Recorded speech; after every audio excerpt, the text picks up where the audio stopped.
Not much to say, there's only 50 pages there.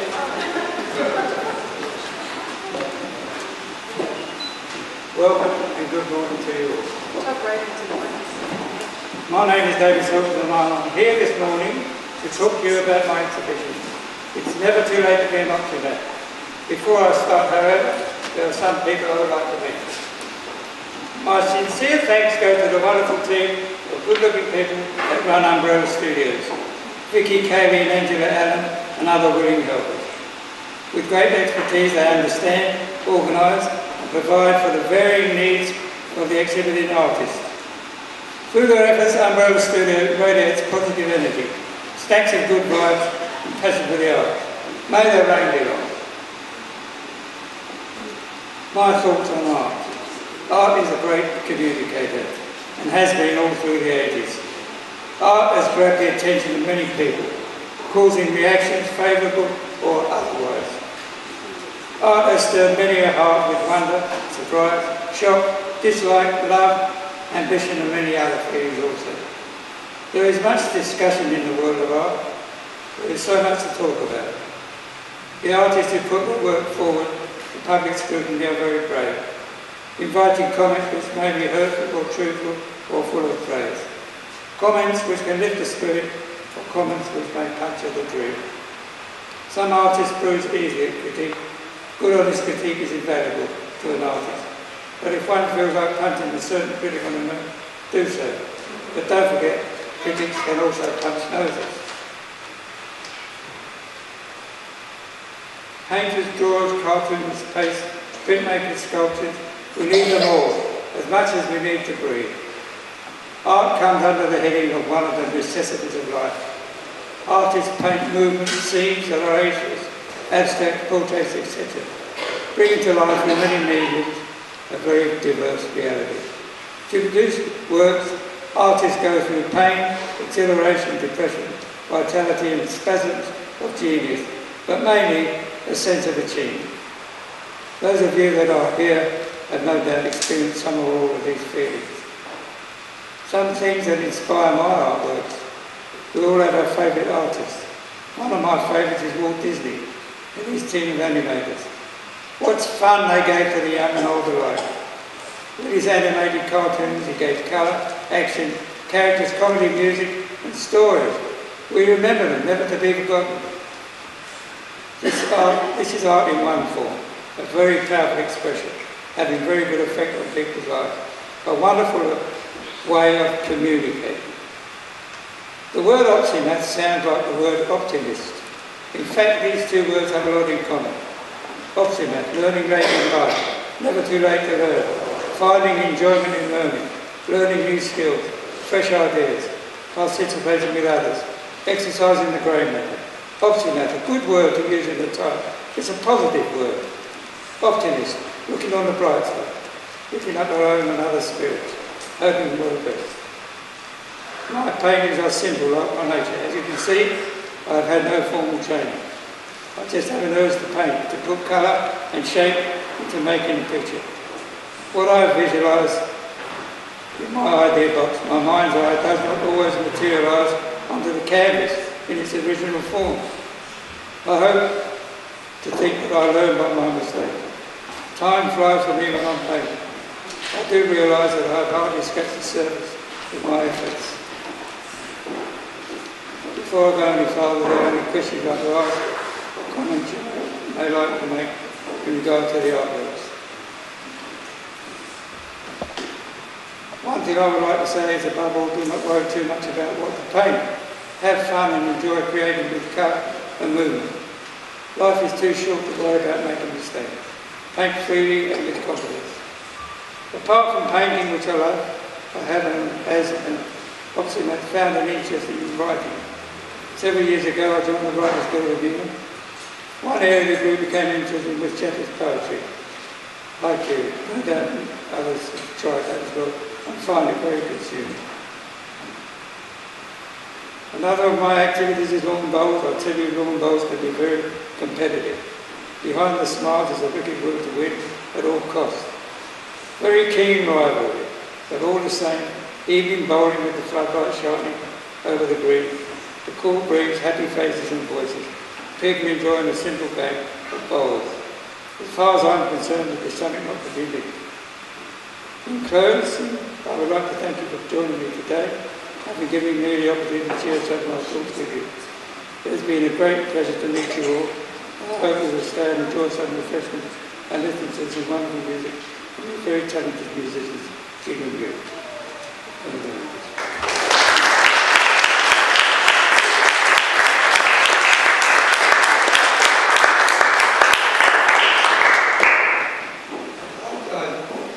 I found a great pleasure in writing.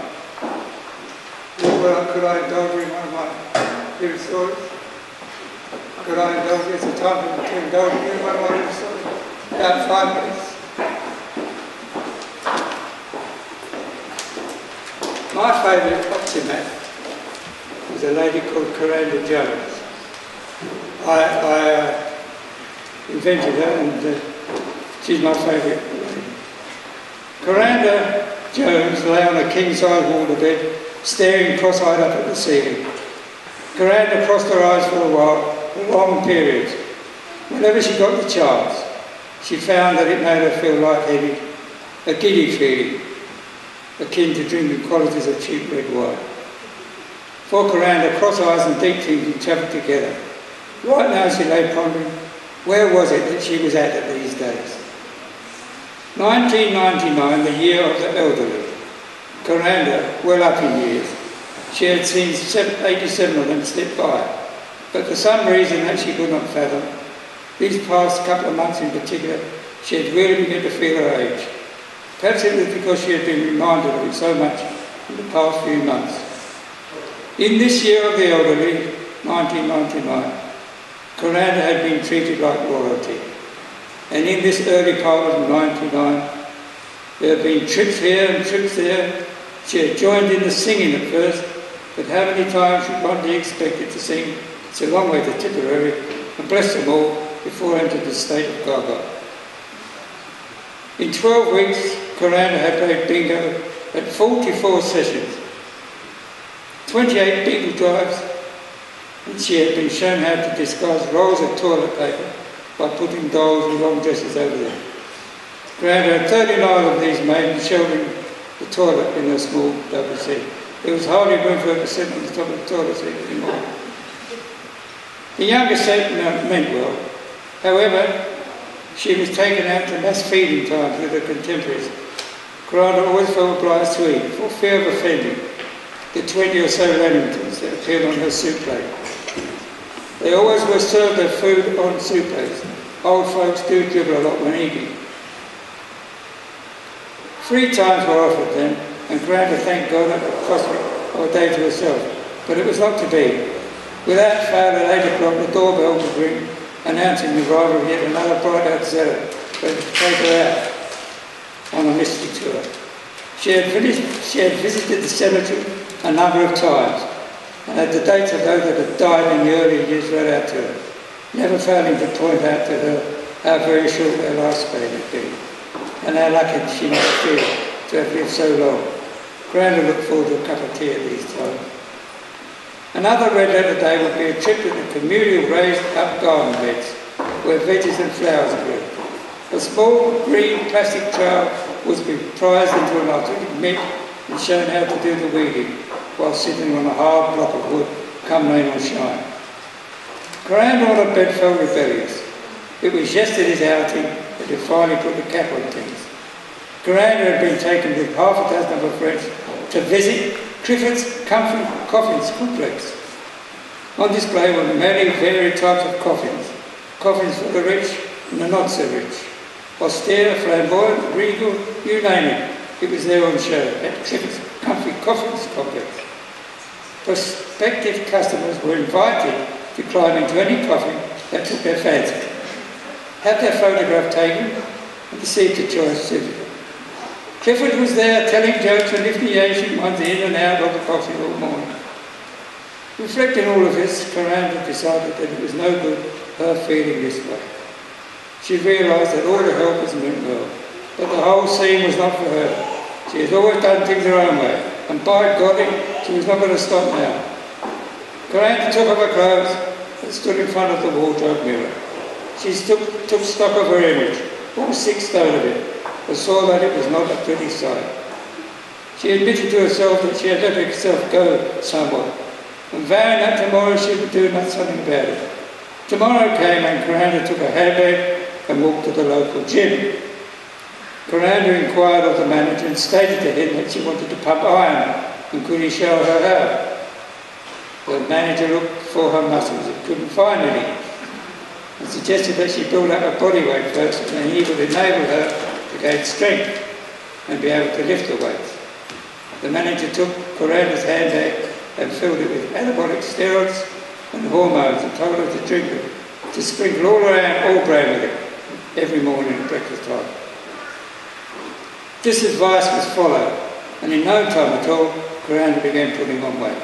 She grew taller, her skin took on the texture of a 30-year-old, her hair grew long and luxurious. It was now a beautiful chestnut colour. Her body formed into the shape of an athlete. Miranda was bursting at the seams with energy. Every part of her body grew except her shins. They remained very, very skinny. Miranda, now a very attractive woman, became involved in all of these activities that she had longed to do throughout her life, but had not had the time to do before. Her Harley Davidson was the first on the list. She joined the rebels. She trailed a couple of toy boys behind her, had her way with them, and discovered that men weren't men anymore. She took up sailing, horse riding, and signed up on a prawn trawler for a season. She discovered acting. Her days were filled with happiness, and late each evening she sank into her waterbed, satiated with the joy of her. One bright new day, Miranda felt that she would like to try bungee jumping. But taking herself down to the bungee jumping centre, Miranda paid her money and climbed all the stairs, way up to the top. The stairs led to a door which Miranda pushed open. She stepped out onto a platform which overlooked the river that lay glistening in the sun, 250 feet below. Miranda saw the blue sky.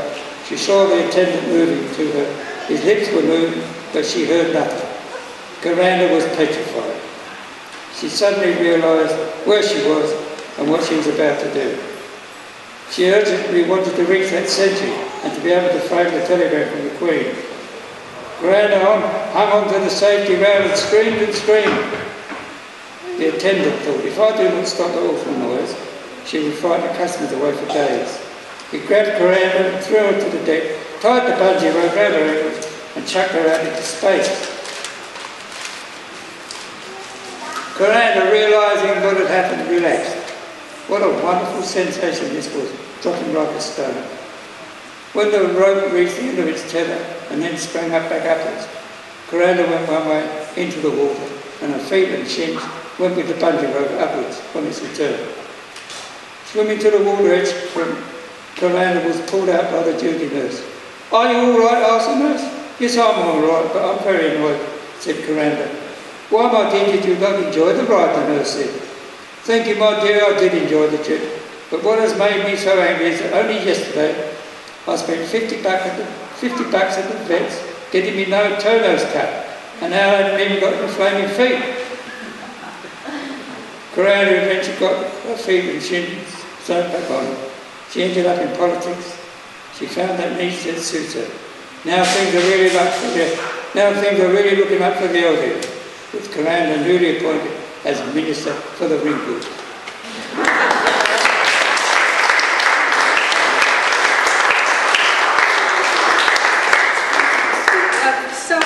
Now I think we'll take the cake out because it's David's 81st birthday. And we'll sing happy birthday. We'll have some cake and have some music while Maggie and Jackie set up for the Barbie talk. So how about that? Sound like a good plan? So, where's it going? This is the beautiful cake. And maybe we'll sing happy birthday. Yep, let's do it. There we go. Happy birthday.